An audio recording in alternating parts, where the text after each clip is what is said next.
And we're live. Hi, everyone. I'm Lisa from Gem City Fine Foods, as you know.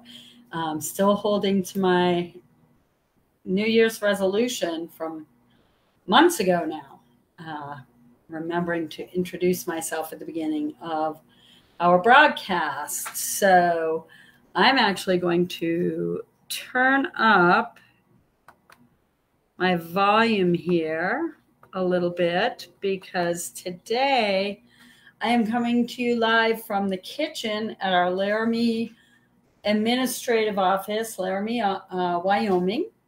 And today is our Dog Days of Summer demo. We're going to be using some fresh herbs and some dried herbs that I've picked right in my herb gardens or right in the herb gardens right outside the door here. And so I'm going to talk a little bit about herbs, differences between dried and fresh herbs, how to use them. We're going to work specifically today with, we're going to talk about basil. We're going to talk about mint, and I've got two different kinds of both fresh and dried mint here. We're going to use rosemary pretty quickly here. And we've also got some chives, which I held up a couple of minutes ago, and some beautiful tarragon. So this tarragon, I've got to show you. It's a huge, a friend brought me just this huge bundle of fresh tarragon last week, and I've had it hanging up to dry. And so drying herbs is really simple. I've just had this hanging straight up like this in the kitchen. But you can also do a paper bag to keep it fresh inside the paper bag while it's drying. So anyway, let's start today with a couple of simple things. I'm going to make something that I made for lunch a couple days ago, something that I've been making for years. It's super easy, super gluten-free, super allergy-friendly, and it involves the use of these beautiful little new red potatoes, which I got from our local organic farm. And so I've already started the oven. I've got the oven heated up to 425 degrees. And what I'm doing with these potatoes is cutting them up into bite-sized chunks, maybe half-inch chunks, right? And I'm only doing 2 of these today because we're going to move on to some other stuff. But, and also when I am here alone and I'm looking at the screen and I'm doing things, we're going to be talking about some tips, and I've got some recipes and that kind of thing. So anything that you hear that you want me to send to you, please put that in the chat bar, and I will link a comment to the recipe or the tip a little later on after the broadcast. But okay, we're doing our potatoes now. So yeah, so I want to see people in the chat bar today. Okay, people, get in the chat bar, chat with me. I don't even have my mom and dad today to chat with me because they're off at the beach or something. Imagine that. Okay, I've got my bowl with potatoes in it. Super easy, okay? Remember, 425 is your oven temperature. Now I'm going to just drizzle some extra virgin olive oil over that. I'm going to sprinkle some salt on it. And y'all know me. Hey, Diana. If you've seen me do a demo before, I'm the artsy side of cooking, not the crafty side. I tend to eye things. I know how much I use for anything that I've done in the past, like this particular recipe. So I just put some cracked red black pepper on there. And then the fun part, we've got rosemary. Now, this is fresh rosemary from a potted plant that I keep outside in the summertime and bring inside in the wintertime. So you can do that too. Rosemary is a really aromatic herb. You don't need a lot. And just to save time, normally I would either pull this like this right off the stem. these tiny leaves, if you can see those. But you can also use scissors and snip them. Basically, what you want to do with rosemary is you want to get those leaves off the stems, because the stems can get, especially if it's dried rosemary, the stems can get really brittle, and you get one in your mouth, and yeah, it hurts. It'll get your mouth. So I want to say 4 small sprigs of rosemary off well, this one's a little bit bigger than small, but got some sprigs of rosemary off that fresh plant. In the winter time, if you don't have fresh rosemary, what you can do is substitute dried rosemary. But let me tell you this, there's a big difference between fresh and dried herbs as far as their strength of flavor.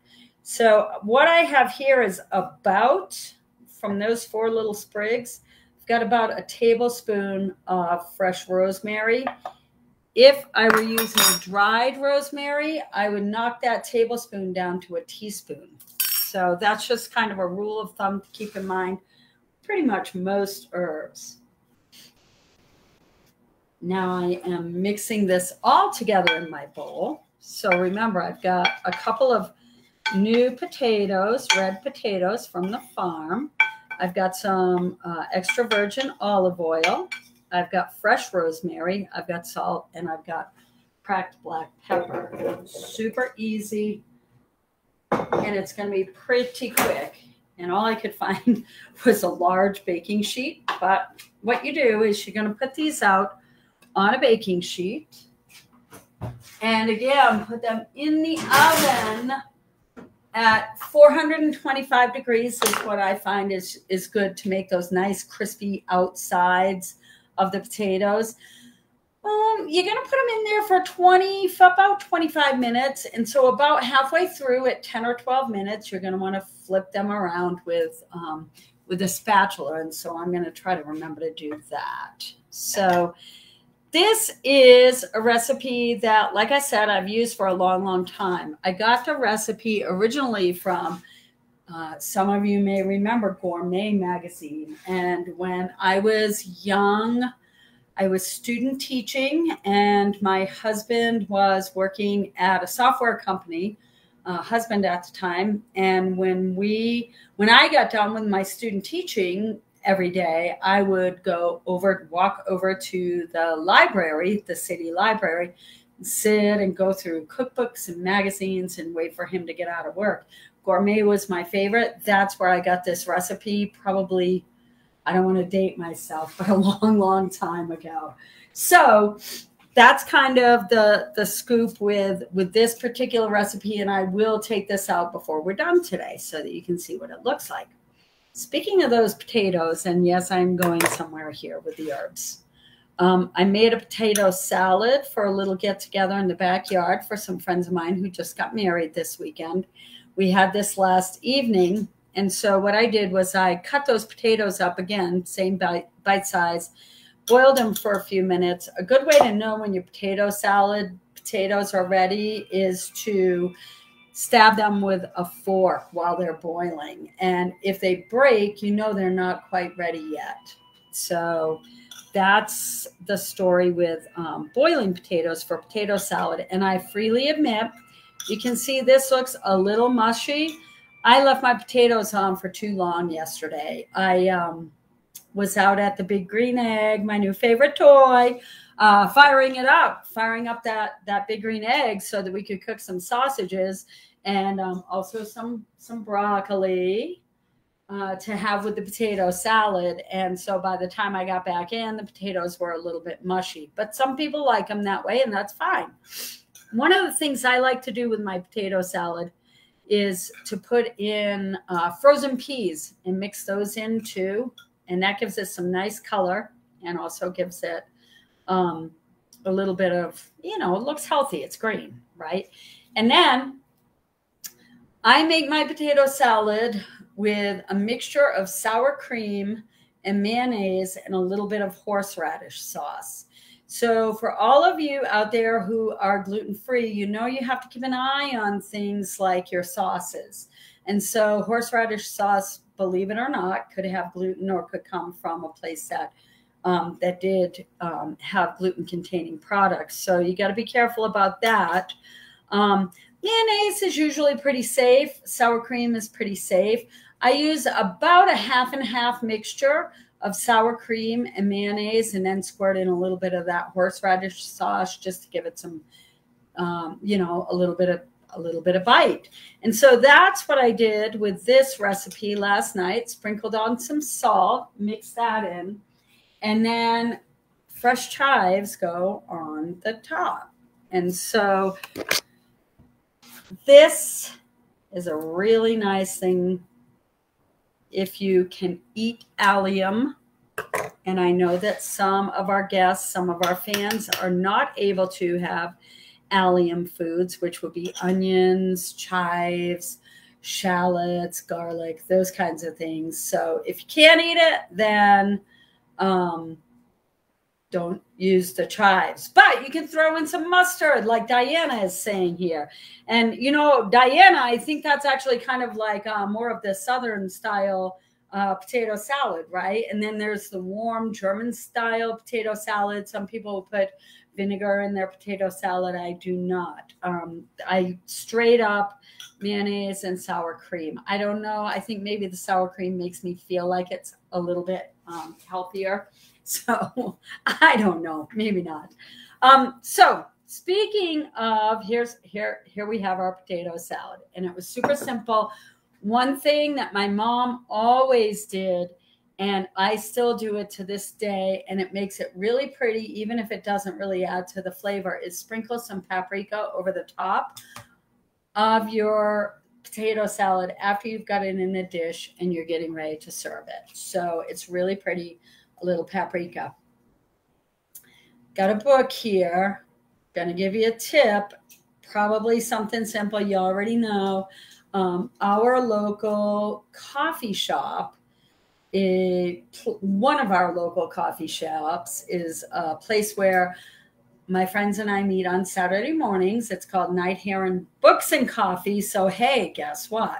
A lot of used books in there. And it's really fun to kind of cruise the cookbook shelves and see what's going on in those. I want to say, you all, I may have gotten this book for 75 cents, dressings and marinades.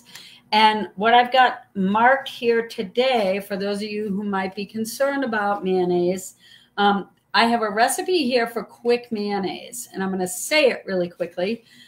You take 2 large eggs, a half teaspoon of dry mustard powder, a half a teaspoon of salt, half a teaspoon of black pepper, and 1 1/4 cups of olive oil, and 1 to 2 teaspoons of white wine vinegar, depending on how tangy you like your mayonnaise. Super easy, and I can send you this recipe if you're interested. Just let me know in the chat bar. Meanwhile, throw everything room temperature into a blender or food processor and blend it up until it's mayo. Super easy, super quick, definitely gluten-free. So that's a good thing to know for maybe for the future for you. So, I mean, I can smell my potatoes cooking, which is good. So we talked a little bit already about the difference between the strength of a dried herb or a fresh herb. So now I want to talk to you a little bit about herbs themselves. We'll talk about mint. And I have got here some fresh mint. I've got 2 different kinds of fresh mint. Please do not ask me what their names are because I can't tell you. Mints are so many of them are so similar in looks and flavor that it's hard to tell them apart. But you can see the difference in the size between these 2 mints. Mint, you can take fresh mint like this and pluck the leaves off. the stems. Again, you probably don't want to use the stems, although for mint tea, no problem. You can do that. Throw the stems in there, and you can steep with hot water fresh mint or dried mint that you've got in a tea ball, if you have a tea ball, if you're a regular tea drinker. And a lot of people like a mojito made with mint, right? So if you're in the cocktail business or into cocktails, then you may be familiar with muddling. And so taking these leaves and putting them in like a mortar and pestle, muddling them so that they're getting broken up, and these mint oils and the fragrance and the aroma and the oils and that flavor all come out into your cocktail when you have your cocktail. Or if you're steeping it for tea, that's fine too. You can do that. We also have these tiny mints here. You can do the same thing with either of those. So again, if you've got a tablespoon of, say, fresh crushed mint, and I'm not going to crush it here because I'm going to save this for later for something else. Or, so if you've got a tablespoon of the fresh mint, for your dried mint, what you want to do is a teaspoon. You're going to generally, again, find that's kind of a tip of the trade for those of you who haven't done a lot of cooking or are a little uncomfortable with cooking and measurements. Your fresh herbs are going to be mellower in flavor than your dried herbs. So here I have a teaspoon of dried, which means if I'm going to use fresh, it's a tablespoon. So it's about a 3-to-1 ratio, right? You can think of it that way too. So that's sort of our thing with mint. Going to, since I have the floor today, introduce the Sous Chef's Cookbook, Indigenous Kitchen, it's called. And so the Sous Chef, Chef Sean Sherman, tongue twister, was born in Pine Ridge, South Dakota, and has been cooking in Minnesota, South Dakota, and Montana for the past 27 years. I love this guy. I picked up this book at the Cater Source bookstore in Miami. I guess it was probably about 3 weeks ago now. But the Sous Chef, Chef Sean, talks about all sorts of indigenous foods in this book, and he does address mint and mint tea. And so this is a gorgeous book. You know, probably a lot of these flavors, especially if you're not out foraging and or if you're in an urban area where you can't get out into the woods and fields and forage for some of these indigenous roots and vegetables and fruits and nuts and herbs. You may not be able to do some of these recipes, but it's beautiful book, and it's also a great story. And so it's really interesting to be able to see that food culture, which is one of the reasons I bought it. And I really love the Sous Chef. So that's our mint.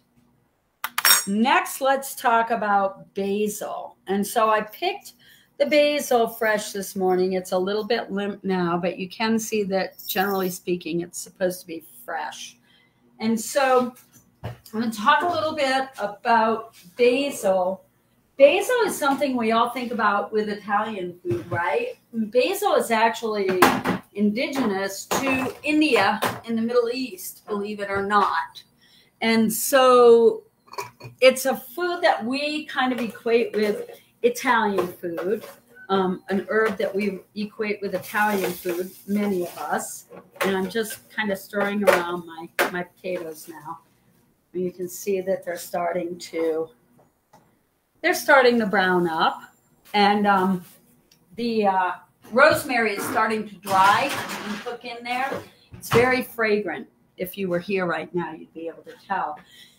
This is a good segue into the basil. Basil is one of the herbs that we have. And again, we want to pick the stems, the leaves off the stems. Basil plants you can get, you can have, I had a basil plant that lived for about 5 or 6 years once. So it can live for quite a while.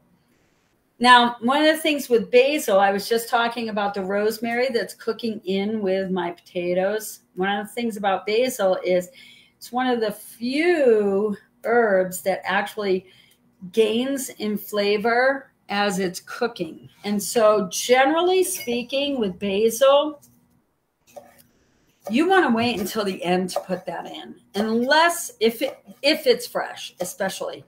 And if it's dried, use it judiciously in your cooking, whether it's a pizza sauce or marinara, that kind of thing. Fresh basil, so nice. If you're using fresh basil in your cooking, again, wait until late in the cooking process to put it in. One of the things I like to make in the summertime is an antipasto plate. And so I'll throw all sorts of fruits and vegetables, maybe roast up some summer squash and zucchini with a little garlic or rosemary, that kind of thing. Basil, I like to take a fresh tomato, and slice it up, and then fresh mozzarella ball and slice it up. Put the mozzarella on top of the tomato. Put fresh basil leaves on top of that, and then drizzle it with balsamic vinegar. You can throw a little salt on there too if you want to, or a little cracked pepper, or both if you want to. But basil fresh, uncooked, is a really, really nice aromatic, cooling summer kind of treat. So that's our treatment of basil. And basil, again, is another one that you can have a plant. Like I said, I have mine for 5, 6 years, something like that. I haven't had much luck with any since. I actually had a beautiful basil plant that a friend gave me last summer, and it lived beautifully outside all summer and lived beautifully into the winter. When I brought my plants inside and set my herbs up on a little table where they could get light, I had a little grow light that I would focus on them to help them out. And then that basil got a hold of it in my house, and it just died, which was pretty sad. Our last item today that we will talk about is tarragon. So tarragon, fresh or dried, is just an amazing herb. It is so versatile. You can use it with all sorts of vegetables, soups, fish, poultry, meats, but one thing about tarragon, you want to use it judiciously. It has a very strong flavor, particularly when it's dried. And so what I wanted to show you really quickly here's a book that I've had, How to Cook with Herbs, Spices, and Flavorings. I've had this book since I was a kid in 4-H, maybe 12 or 13 years old, doing the little 4-H cooking demos to earn ribbons at the fair, demo day. And I actually use this book primarily for one purpose, and that is when I want to get an idea. I have a little chart here, and it's not super easy to read on the camera there, but this chart is herbs, what goes with what. And so it lists some of your very basic herbs, some of your more common herbs that you'll find for your kitchen, and tarragon is on here. And so I'm going to just read you a few of the pairings that you could do. Appetizers with tarragon. Put it in cheese spreads, pâtés, seafood, deviled eggs, or you can put it in tomato juice. Make yourself a cool kind of Bloody Mary, right? Soups and chowder, bean, chicken, mushroom, pea, tomato. Salads, chicken salad, coleslaw, egg salad, fruit salad, fish and shellfish salads, the cold ones. Poultry and game, tarragon goes well with chicken, duck, goose, squab, and turkey. Lamb, pork chops, pot roast, stews, sweetbreads, and veal. Sauces, béarnaise, mustard sauce, sour cream sauce, tartar sauce, vinaigrette. Eggs and cheese, you can put it mixed with cottage cheese, again, deviled eggs, omelets, scrambled eggs, baked eggs. And then some vegetables that it's good to throw with are cauliflower, celery root, mushrooms, potatoes, spinach, and tomatoes. So tons of things that you can go that can go with tarragon. And there's a whole, again, this book, that's my go-to. That's what I use this book for, is that chart, just to get some ideas every once in a while. So that's another book that I have. And then the last book that I'm going to show you today from my collection that has to do with herbs, Herbs for the Home, another one that I've had for decades. And I'm going to read to you a little story about tarragon. Well, it's not really a tarragon, but a story. But here you can see what tarragon looks like fresh. And I could have run over to the greenhouse and grabbed some today, but I'm in the middle of a whole bunch of paperwork for our food safety SQF audit coming up on August 31st. So I had limited time. But here, tarragon, also known as estragon, is from the family Compositae, or Compositaceae. A native of southern Europe, tarragon is now found in dry areas of North America, southern Asia, and Siberia. Dracunculus means little dragon. Its naming could have occurred via the doctrine of signatures as a result of the shape of its roots, or because of its fiery flavor. And I never thought of tarragon as a fiery flavor, but I'll go with that. Whatever, it was certainly believed to have considerable power to heal bites from snakes, serpents, and other venomous creatures. In ancient times, the mixed juices of tarragon and fennel made a favorite drink for kings in India. In the reign of Henry VIII, tarragon made its way into English gardens, and the rhyme, "There is certain people and certain herbs that good digestion disturbs," could well be associated with tarragon. And the author says, I love, too, the story that Henry VIII divorced Catherine of Aragon for her reckless use of tarragon. Go figure. Culinary, without doubt, this is among the Rolls Royce of the culinary herb collection. Its flavor promotes appetite and complements so many dishes: chicken, veal, fish, stuffed tomatoes, rice dishes, and salad dressings, and of course is the main ingredient in béarnaise sauce. And so tarragon, again, you want to use, I say judiciously. I'm not going to say sparingly, because I really think that that's not a fair way to put it. But really what you want to do is play around with any of these herbs, play around with them fresh, dry them. If you have to go to the supermarket and you buy your herbs and you want to do some fresh and some dried, buy the packages of the fresh herbs and save some out to dry, and then experiment with that. It's a great way to get to know herbs that you've never worked with before, possibly. And now look, I've got this whole kitchen full of potato salad and delicious herbs that I got to figure out what I'm going to do with.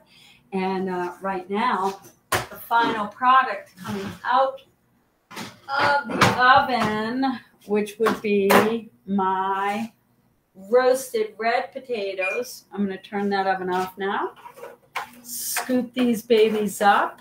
Let you take a little look. And it looks like the main girl is going to have potatoes for lunch. So that works out perfectly. You all know that Maine potatoes are the best potatoes. That's pretty much it for herbs today. We can come back another time and talk about them. I love doing this, part of my job. And next week, we will have our friend Susan, who came on way back in the beginning of last year, with Positive Living. She's going to join us at the same time next week. And we're going to talk more about advocacy again and self-care. It's been a rough year for the bakery for sure.